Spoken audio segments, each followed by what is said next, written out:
U.S. president is not here, but we have seen increased tensions in your region between the U.S. and Venezuela, very close to Jamaica. How do you assess the situation at this point? What are some of the risks that you see here? You know, we always maintain that the Caribbean is a zone of peace, and we want to ensure that it is a zone of peace. Any action that challenges that or changes that view would have or could have devastating impact on tourism, which is the major foreign exchange earner for most countries in the Caribbean. Having said that, however, there must be consideration for countries in the region for rising crime, rising transshipment, and drugs. So there is need to tackle this business of drugs, transshipment, and rising crime linked to these operations in the region. So whatever is being done should be done with consideration for the economy of the region, safety and respect for the sovereignty of the people. But Jamaica does support actions against drug cartels and other actors that create crime and violence in our country. Have you spoken to any U.S. officials about that? We're always constantly in dialogue. Andrew Holness warns Trump and Venezuela as the Caribbean's biggest war is about to begin. The Caribbean is on edge, and Jamaica's Prime Minister Andrew Holness just issued one of his strongest warnings yet. In a major Bloomberg interview, Holness addressed the rising tensions between the United States and Venezuela at the exact moment when President Donald Trump is ramping up military presence across the region. Radar installations in Trinidad and Tobago, U.S. forces gaining access to Dominican Republic airfields, and new American deployments only miles off Venezuela's coastline have raised serious fears that the Caribbean may be sleepwalking into a war it cannot afford. But Holness didn't stay silent. He publicly reminded both Washington and Caracas that the Caribbean is, and must remain, a zone of peace. And he issued a subtle warning that any military escalation, from Trump's declaration that Venezuelan airspace should be considered closed to Venezuela's retaliation threats, could devastate economies like Jamaica's, especially tourism, the region's lifeline. Today, we break down why Holness's message matters.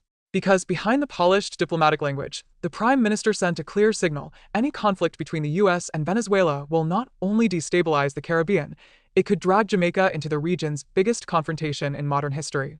Holness breaks his silence. In his Bloomberg interview, Holness was careful, diplomatic, but unmistakably firm.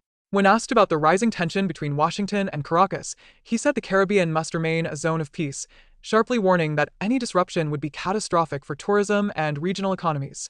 For a leader usually cautious on foreign affairs, this was a rare and deliberate intervention. Holness went further than many expected.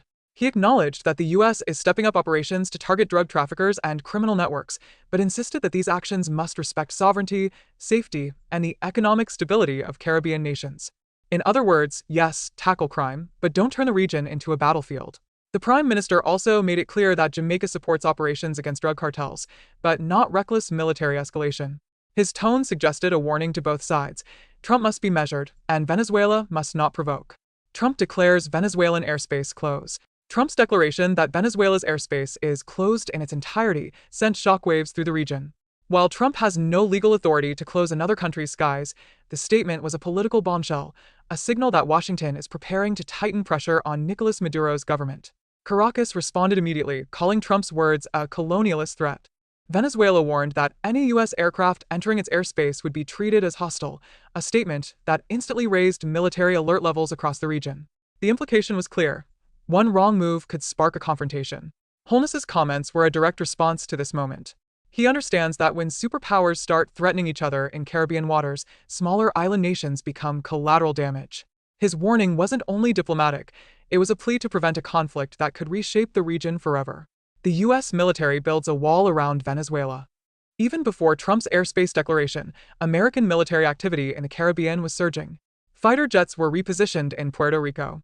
Naval ships quietly moved into strategic positions. Surveillance flights intensified, sweeping the southern Caribbean and the approaches to Venezuela. This is not routine.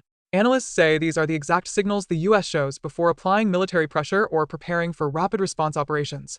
Even if Washington claims the buildup is about fighting drug traffickers, the timing, immediately after Trump's declaration, raises suspicion. Holness is watching all of this closely.